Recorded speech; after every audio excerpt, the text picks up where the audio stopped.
一日正是朝中大祭，贾母等入京便去了。先到下处用些点心小食，然后入朝。早膳已毕，方退至下处。用过早饭，略歇片刻，复入朝待中晚二祭完毕，方出至下处歇息。用过晚饭，方回家。如此每日入朝随祭，天天不在家内。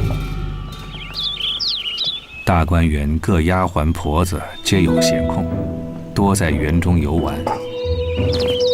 更有梨香院内的小官儿，当下各得其所，就如倦鸟出笼，每日园中游戏。众人皆知他们不能真旨，皆不大责备。哎，我想先洗，行吗？行，来，娘先给你洗啊。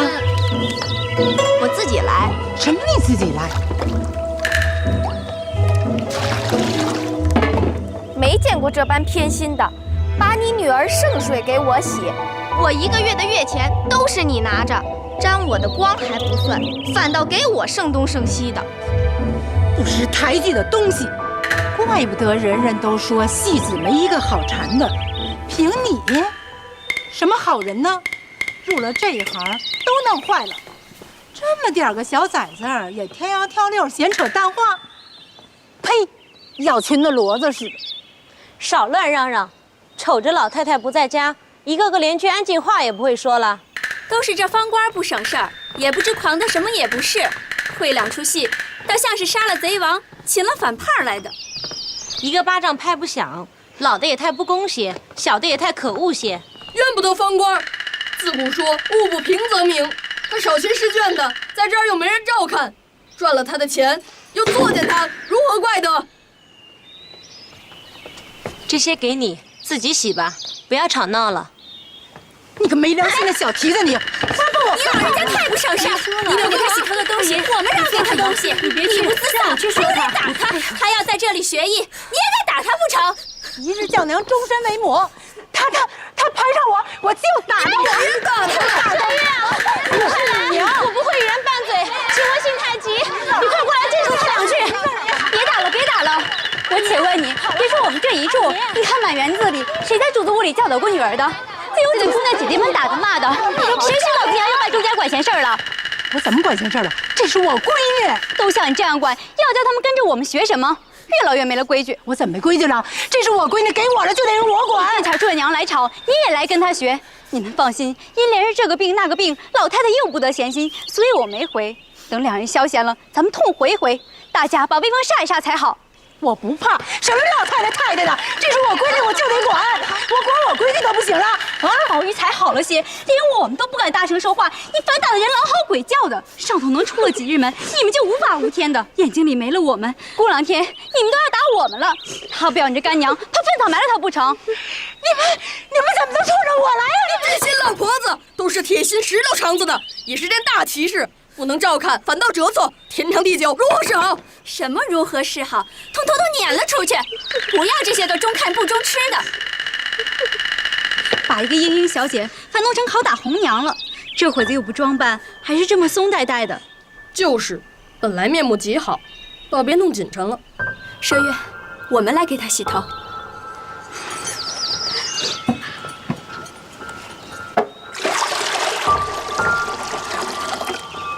一时晚饭有了，方官的干娘也忙端饭在门外伺候。闺女，来，娘帮。这干婆子原系荣府3等人物，不过令其与他们将洗，皆不曾入内答应。我怎么就不能进去呢？这是我闺女。哎，这也不行啊！这婆子先领过麝月的排场，方知了1、2分，生恐不领方官认她做干娘，便有许多失利之处，故心中只要买转他们。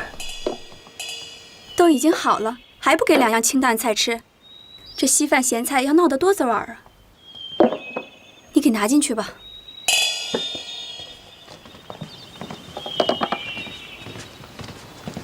方官，进来。哎，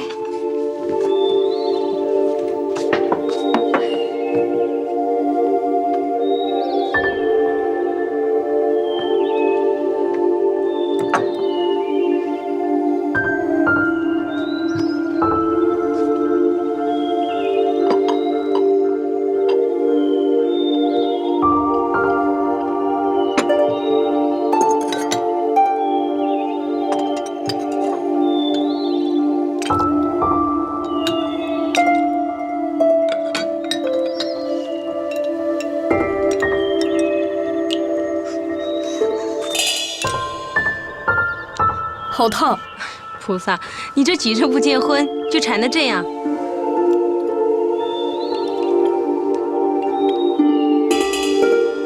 来，你也学着服侍，别一味呆酣呆睡的。口巾轻着，别吹上唾沫星儿。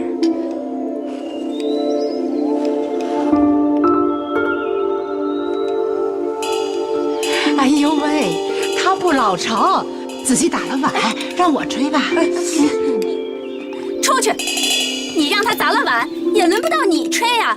你什么空跑到这里格子来了？他不懂事，还不出去？他出去呀！哎呦，他那么小，出去！走啊你！帮帮他！哎呦，你说瞎了心的，他不知道，你们也不说给他。我们撵他，他不出去；说他，他又不信。如今带来我们受气，你可信了？我们到的地方有你到的一半，还有你一半到不去的呢。何况又跑到我们到不去的地方，还不算都去伸手动嘴的了。有眼光，嫂子也没用镜子照一照，就进去了。你们这帮老骚蹄子！好了，仔细生了气，你尝一口，可好了。你就尝一口吧。你瞧着我尝。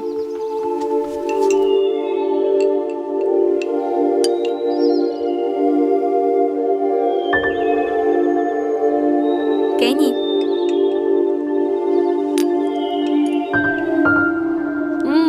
就是这样。好了，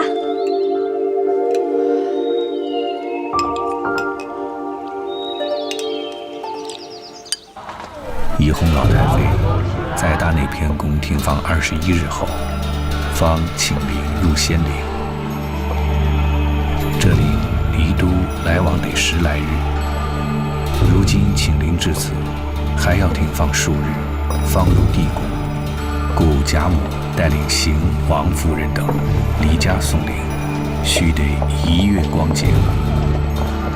荣府内赖大天派人丁，将2处庭院都关了，一应出入人等皆走西边小角门。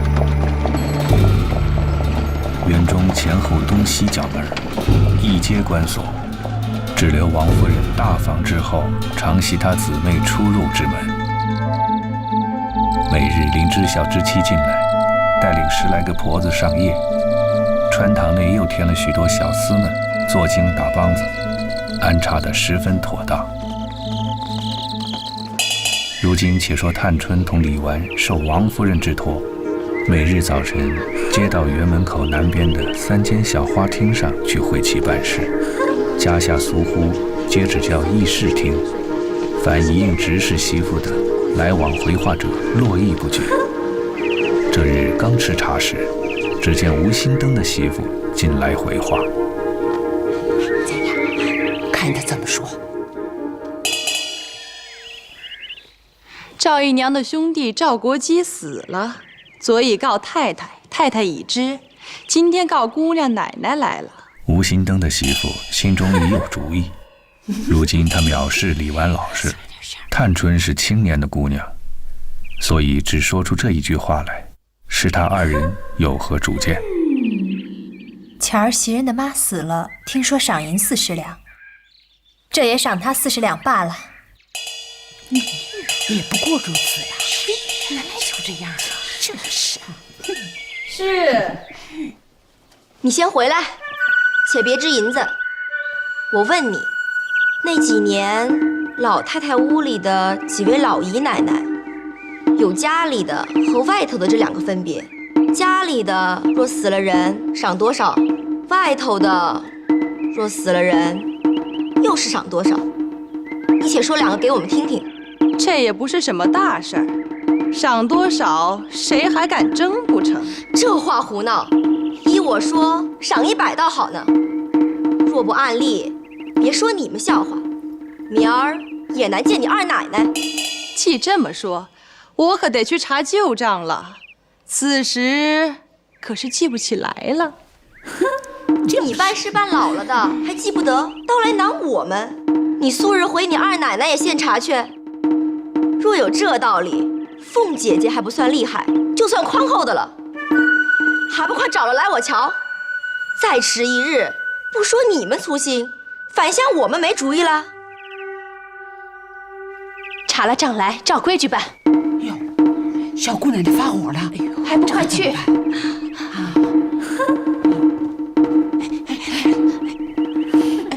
放下吴新登家的不说，且说宝钗春困已醒，起户视之，园中土润苔青。原来五更时落了几点微雨。宝钗唤起湘云，湘云因说两腮作痒，恐又犯了性斑癣。云丫头怎么了？脸上痒痒的，怕是又犯了性斑癣。姐姐有蔷薇香没有？钱儿剩的都给晴儿了，我瞧瞧。平儿倒配了许多，我让婴儿去向她要些来。婴儿，哎。这一边，吴新登家的很快取了旧账回来。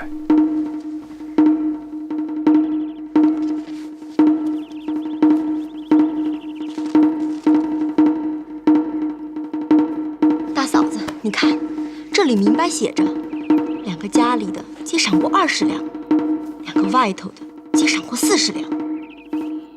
哼，纵有2个外头多赏的，也皆有缘故。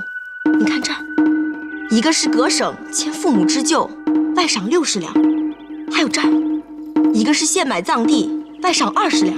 我看看，祖宗手里的旧规矩，我须得按例处置。赵国基是家里的，赏他20两银子，把这账本留下，我们再细看看。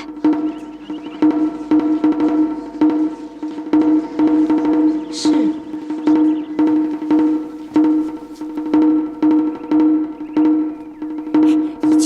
你去说，没事，你去说。回姑娘。婴儿这边和蕊官2人顺着柳堤走来，因见柳叶才吐浅碧，姿若垂金，他便一行走，一行编花篮，枝上自有本来翠叶满布，将花放上，却也别致有趣。随后来至潇湘馆中。哟，这个新鲜花篮是谁编的呀？是我编的，送给姑娘玩的。还有这些呢，还有我的。怪大人在你手巧，这玩意儿却也别致。还有这些呢，还有我的，还有我的。这些啊，都是给姑娘的。多谢。子娟，哎，拿到我书房里去。这个也拿去挂上。知道了。我今儿好了，要出去逛逛。我们姑娘打发我来向姑娘要些蔷薇香呢。子娟，你去包一包，给婴儿带回去。知道了。蕊官，走了。你回去告诉姐姐，不用过来问候妈了。等我梳了头，同妈都往那里去，连饭也端了去，大家热闹些。姑娘，等等我。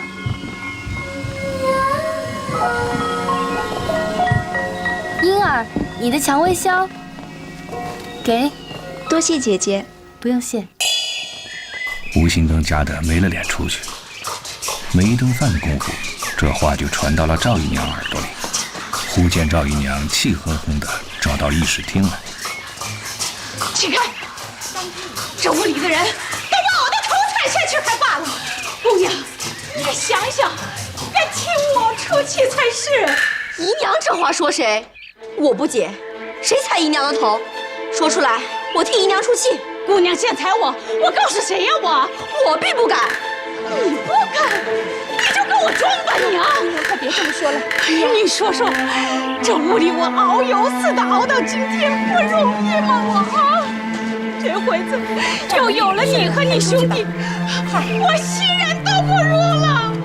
都出去！我还有什么脸？都忙你们自己的去。连你都没脸了，别说是我了。原来是为这个，我说我不敢犯法违礼。祖宗手里的旧规矩，人人都依着，偏我改了不成？这也不但袭人，将来环儿收了外头的，自然同袭人一样。这也讲不到有脸没脸的话上。依我说，太太不在家，姨娘安静些养神吧，何苦只要操心呢？我不安生。太太满心疼我，你姨娘每每身世，几次寒心。我但凡是个男人，要是出得去，我必早走了，立一番事业。那个时候自有我一番道理。那你倒是早走啊！偏我是女孩家，一句不能多说。太太如今因看中我，才叫我照管家务，还没做一件好事儿，姨娘倒先来作践我。倘或太太知道了，怕我为难，不叫我管了，那才没脸。连姨娘也真没脸。娘，太太疼你，你越发拉扯我们，你倒好，只顾太太的疼，就把我们给忘了。我怎么忘了？叫我怎么拉扯？这也问你们个人，哪一个主子不疼处理得用的人？哪一个好人是用人拉扯的？姨娘别生气，这怨不得姑娘啊。她满心里想拉扯，可这嘴里怎么说得出来啊？这大嫂子也糊涂了，我拉扯谁了？谁家姑娘们拉扯奴才了？他们的好歹你们该知道，与我什么相干？奴才，亏你说得出口！谁叫你拉扯别人了啊？你不当家，我也不来问你。你先说一是一，说二是二。如今你舅舅死了，你多拿出来20-30两银子，难道太太就不依你了？分明太太是好太太，都是你们尖酸刻薄。只可惜太太的恩德无处使。姑娘放心，这也使不着你的银子。等明儿出了阁，我还指望你多照顾赵家呢。可如今倒好，允王没长满，你这个忘了根本，直接勾这儿飞去了。谁是我舅舅？我舅舅年下才升了9省检点，哪里又跑出一个舅舅来？我倒素习暗里尊敬，越发记出你们这些亲戚来了。姑娘，嫂子你别管。你说他是我舅舅，那花儿出去为什么赵国基又站起来？又和他上学，为什么不拿出一个舅舅的款儿来？姑娘别说，你个没良心的！何故来？谁不知道我是姨娘养的？别过2-3个月须出由头来，彻底的来翻腾一阵，故意的表白，生怕人不知道，也不知谁给谁没脸。但凡糊涂不知事理的，早急了。哎呀，没法活了！这是干什么呀？姨娘快起来吧！没法活了！二奶奶打发平姑娘回话来了。姨娘，姨娘，来，平姑娘，哟，来啦！哎，你奶奶好些，我正要去瞧呢，就是没得空。你来做什么？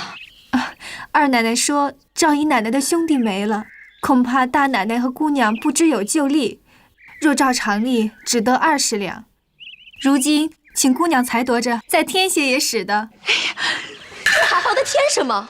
谁又是24个月养下来的？你主子挣个倒巧，我先开了例，他做好人，拿着太太不心疼的钱，乐得做人情。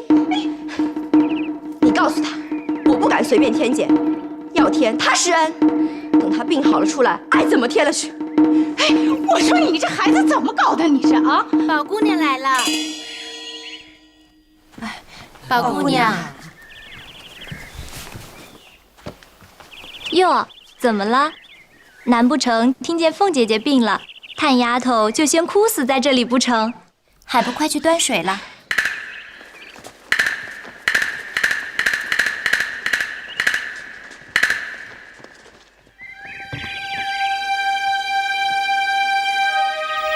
平儿见世叔不在，便忙上来与探春挽袖谢濯，亲自伺候。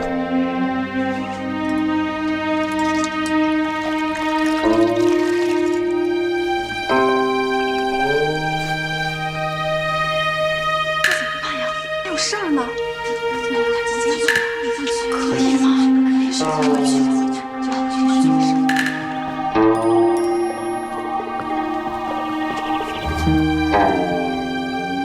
回奶奶姑娘，家学李枝还爷和兰哥的1年工费。你忙什么？你睁着眼看见姑娘洗脸，你不出去伺候着，先说话来了。二奶奶跟前儿你也这么没眼色来着？姑娘虽然恩宽，我却回了二奶奶，只说你们眼里都没姑娘。那时你们吃了亏，可别怨我。啊，我粗心了。你迟了一步，还有可笑的，连吴姐姐这个办老了事儿的也查不清楚了，就来混我们。幸亏我们问他，他竟有脸说他忘了。我问他回你主子事儿忘了也再找去，哼，我料你那主子未必有那耐性儿，等着他再去找。他有这一回啊，保管他腿上的筋早折了2根。姑娘别信他们，他们那是瞅着大奶奶是个菩萨，姑娘又是个腼腆小姐，固然是偷懒来混。哼，你们只管撒野，等奶奶大安了，咱们再说。姑娘，你是个明白人。就是啊，所以说一人做罪一人当，跟我们没关系啊。这不敢欺骗小姐，我这小姐是教课。谁敢惹恼小姐？若认真惹恼了，岂不死无葬身之地了？可不敢了，你们明白就好。姑娘知道二奶奶本来事情多，哪里照看的这些，保不住不忽略。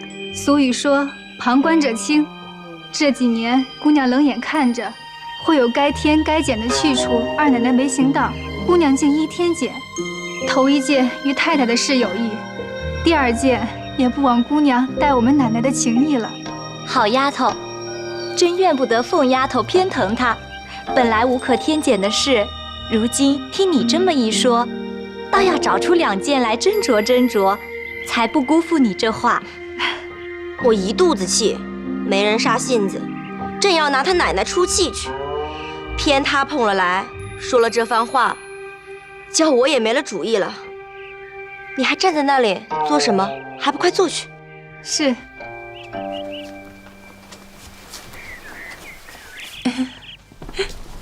品儿坐吧，我们也坐。宝姑娘坐。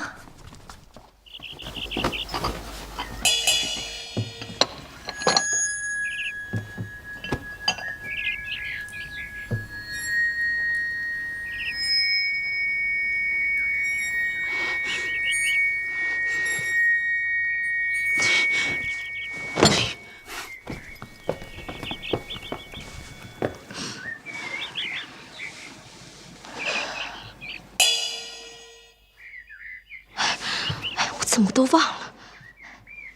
环爷和兰哥家学里这1年的银子是做哪一项用的？1年学里吃点心或者买纸笔，每位有8两银子的使用。据我所知，凡爷们的使用都是各屋领了月钱的。环哥的是姨娘屋里领2两，宝玉的是老太太屋里的袭人领2两，兰哥的是大奶奶屋里领。嫂子是不是？是啊，是这样的。那怎么每人学里又多出这8两银子？上学去是为这8两银子？依我说，从今儿起把这一项捐了吧。平儿，回去告诉你奶奶我的话，把这一条务必免了。早就该免，旧年奶奶原说要免的，因年下忙就忘了。平儿回来，奶奶是没看凤姐因到这出好问何去这一日，真好看。平儿便笑着将方才的缘故细细说与她听。好个三姑娘，我说她不错吗？这场好戏偏我没看见。唉，只可惜她命薄，没托生在太太肚里。奶奶也说糊涂话了，她并不是太太养的，难道谁敢小看她？不与别的一样看了？你哪里知道？虽说庶出一样，女儿却比不得男人。如今有一种轻狂人，攀亲时先打听姑娘是正出庶出，托有位庶出不要的，殊不知别说是庶出，便是我们的丫头，也比人家的小姐强了。将来也不知哪个没造化的挑庶正误了事儿，也不知哪个有造化的不挑庶正的得了去呢。奶奶虑的虽然长远，只是三姑娘若是出了阁，奶奶岂不是少了膀臂？你知道这几年我生了多少神检的法子，一家子也没个不背地里恨我的。我如今是骑上老虎了，虽然看破鞋，无奈一时也难宽放。二则这家里出去的多，进来的少，多省俭了，外人又笑话，老太太太太也受委屈，家下人也抱怨刻薄。只是如今，若不趁早料理省俭之计，只怕再几年就都赔尽了。可不是这话吗？将来还有3、4位姑娘，还有2、3个小爷，1位老太太，这几件大事未完呢。我也虑到这里，倒也够了。宝玉和林妹妹她2个一娶一嫁，可以使不着管仲的钱。老太太自有梯级拿出来，二姑娘是大老爷那边的，也不算。剩了3、4个，满破每人花上1万两银子。还根儿娶亲有限，花上3000两，不去哪里省一敏子也就有了。老太太事出来，银也都是全了的。不过零星杂项，便费也满破3、5千两银子。如今再省俭些，陆续也就够了。只怕如今凭空再生出1、2件事儿来，那可就了不得了。便如当年东府里，传饭吧。大嫂子，你可记得年内赖大家请吃酒的事儿？怎不记得？我看他家的花园子却好，虽不及咱们的大，收拾的倒还齐整。宝姐姐可还记得？是啊，还没咱们这1半大，花草树木也少多了，想是胜在家下人用心照管之故。那宝姐姐可知道她家为何便有那样的耐心照管那园子？我却不知，这是为何啊？我呢，因和她家女儿说闲话，谁知那么个园子，除了他们带的花、吃的笋菜鱼虾之外，1年还有人包了去，年终足有200两银子剩呢。是吗？果真如此。从那个时候，我才知道，一个破荷叶，一根枯草根子都是值钱的。真高粱王气之谈，偏你雅的紧。依我说呀，在咱们的园子只算比他们的多1半，加1倍算，1年就有400两银子的利息。可不是？是啊。若此时生发银子，自然小气，也不是咱们这样人家的事儿。若此时再派出2个一定的人来，既有许多值钱之物，一味任人作践，也似乎暴殄天物了。正是呢。那依你如何啊？不如在园子里所有的老妈妈中，拣出几个本分老成、能知园圃的，派准他们收拾料理，也不必要他们交租纳税，只问他们1年可以孝敬些什么。一则园子有专定之人修理，花木自有1年好似1年的，也不用临时忙乱；二则也不致作践，白辜负了好东西；三则老妈妈们也可以借此小补，不枉年日在园中辛苦；四则亦可以省了花匠、山子匠们打扫人等的工费，将此之余以补不足，未为不可。善哉，3年之内无饥馑矣。这是个好主意，这么一行，太太必喜欢。既如此，何不将管事的管家娘子们都叫来，咱们商议合适人选？虽如此，凤丫头那里总要说一声才是啊，所以才叫平儿吃了饭快来呢。你且吃了饭，快听他商议什么。我正愁没个绑臂，虽有个宝玉，他又不是这里头的货。大奶奶是个佛爷，也不中用；二姑娘更不中用，况不是这屋里的人。四姑娘小呢，懒小子更小，环儿更是个撩毛的小冻猫子，只等着热造火坑，让他钻去吧。真真的，一个娘肚子里跑出这天旋地隔的2个人来，想到这里我就不服。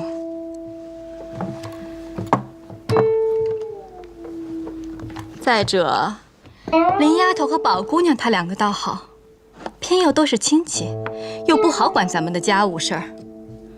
况且，一个是美人灯，风吹吹就坏了；一个是拿定了主意，不干己事不张口，一问摇头3不知，也难十分去问的。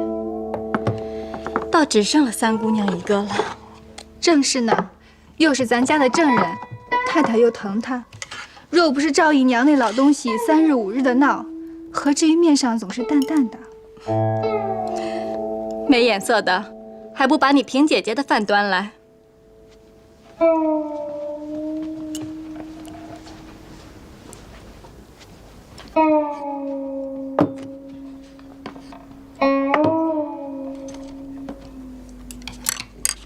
如今他既有这个主意，正该和他协同。大家做个绑臂，我也不孤独了。按正理、天理、良心上论，咱们有他这个人帮着，咱们也省些心。于太太的事也有益。若按私心藏奸上论，我也太心毒了，也该抽头退步。咱们两个才4个眼睛2个心，一时不防当弄坏了。趁着这个空，他出头一料理，众人就把往日对咱们的恨暂可解了。奶奶何时把自己小瞧了？你要我看破些，我听着吧。只是如今俗语说，擒贼必先擒王。他如今要做法开端，一定是先拿着我。倘或他要驳我的事，你可别分辨。你只越恭敬越说驳的事才好，千万别想着怕我没脸，和他一犟就不好了。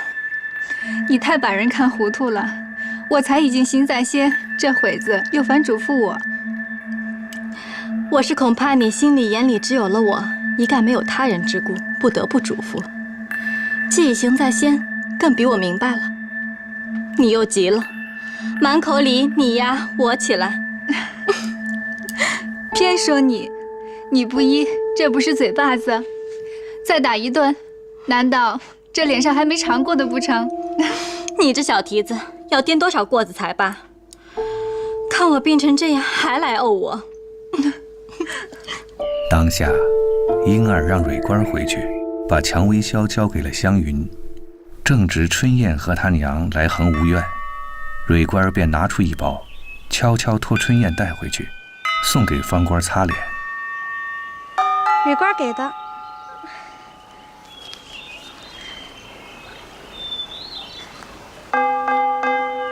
真香啊！方官，方官，哎，来了，去吧。哎，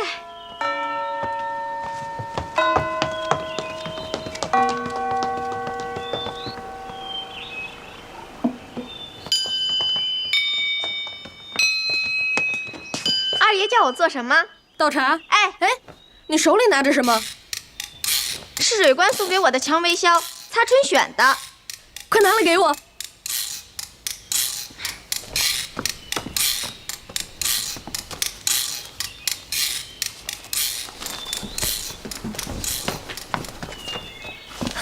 亏他还想得到。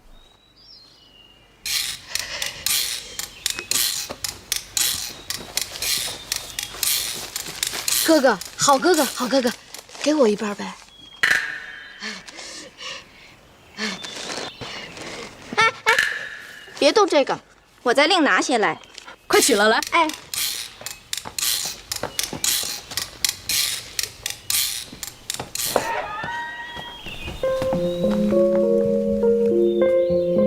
麝月姐姐，哎。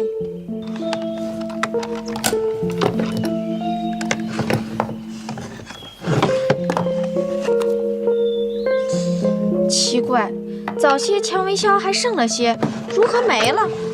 哎，不过是这屋里的人一时短了用了。你不管拿些什么给他，他哪里认得出来？快打发去了，咱们好吃午饭啊！哎。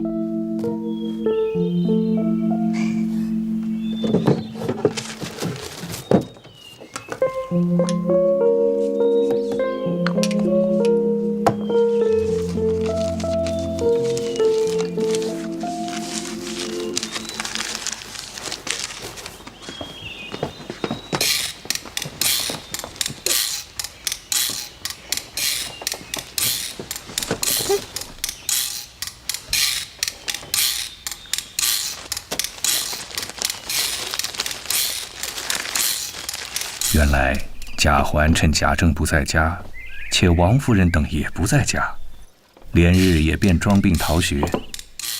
如今得了消，兴兴头头的来找彩云。哎，彩云，彩云，过来过来。哎，我得了一包好了，给你擦脸。来来来。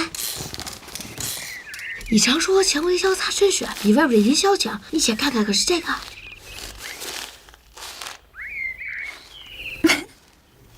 你和谁要的？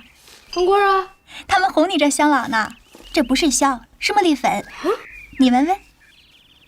哎，这也是好的，小粉一样的。哎，留着擦吧，姿势比外边买的高便好。有好的给你。谁让你要去了啊？紫渊他们耍你，依我拿了去，照脸摔给他。趁着这会子撞尸体撞尸去了，挺床的便挺床，臭黑厨子，大家都别心计，也算是报仇。这又是何苦呢？不管怎样，忍耐些罢了。你快休管！横竖与你无干。给我！哼！趁着这会子抓住了你，骂个那些浪姨父们一顿也是好的。呸！这个下流没良心的东西啊！你只好受那些毛崽子的气。听罢了，我说你一句啊，我无形中错拿了一件东西给你，你就会扭头不见的蹲睡你，你就会蹲睡你，你就会蹲睡你。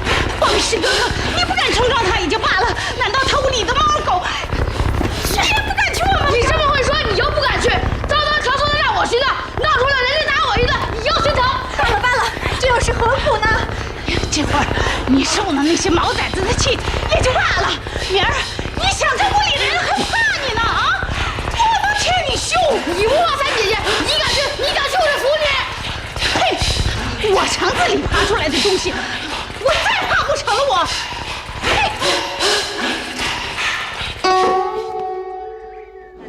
探春和李纨命人将园中所有婆子的名单要来，大家参夺，大概定了几个。平儿，又将他们一齐传来。我说是白走一趟，这样的好事儿，奶奶岂有不依的？如此，那大家商议起来吧。你们也是。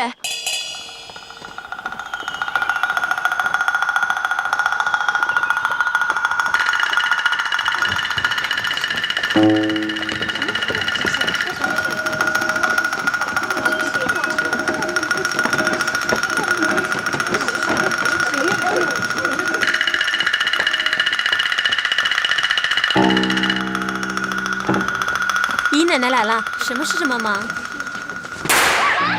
你干什么呀？你是我姨奶奶学戏的，你不过娼妇反头之流。我家里下三等奴才也比你高贵些的，你都快看人下菜碟了啊！宝玉要给我们皇上东西，你拦在头里，莫不是要了你的了？他这个哄他，你只当他不认得呢。没了消我才把这个给他的，若说没有，又恐他不信，难道不是好的？不好，他们是手足，都是一样的主子，哪有你小看他的？我便学戏，也没往外头去唱。我一个女孩家，知道什么是粉头面头的。姨奶奶犯不着来骂我，我又不是姨娘家买的，没想拜把子，都是奴婢呢。你休胡说，奶奶，我，奶奶，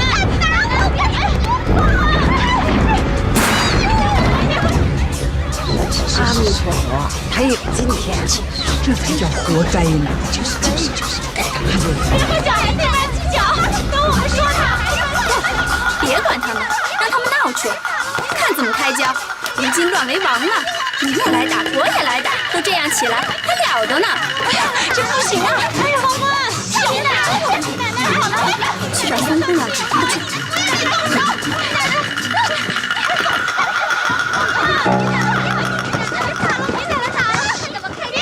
我从潇湘馆过来，接纳一片竹子，不知你们谁在行？我行，那片竹子单交给我，1年的功夫又是一片，除了家里吃了笋，1年还能交些钱粮。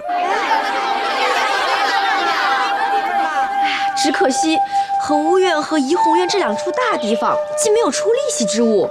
恒芜院更厉害，如今的香料铺并大市大庙卖的各处香料香草，不都是这些东西？算起来啊，比别的利息更大。到底是大嫂子细致呢。怡红远不说别的，单只说春夏2季的玫瑰花共下多少花，还有篱笆一带的蔷薇、月季、宝香、金银藤。但这些没要紧的花草干了，送到茶叶铺、药铺去，也值几个钱。还是大人的想的周到。原来如此，只是弄香草的没有在行的人呢。这个我行，这个我最好。你不是厨房做饭的吗？谁说的？我原先就是种香草的。你当在厨房里种小白菜呢？小白菜怎么了？我也会种香草啊。跟着宝姑娘的婴儿，他妈就在行。是啊，我妈妈的娘家原来就是做这个的，在当地还是最有名的呢。我才在你就捉弄起我来了，这是为何？你们这里多少使不了的人，一个个都闲着，我反倒弄一个来。我倒替你们想出一个人来。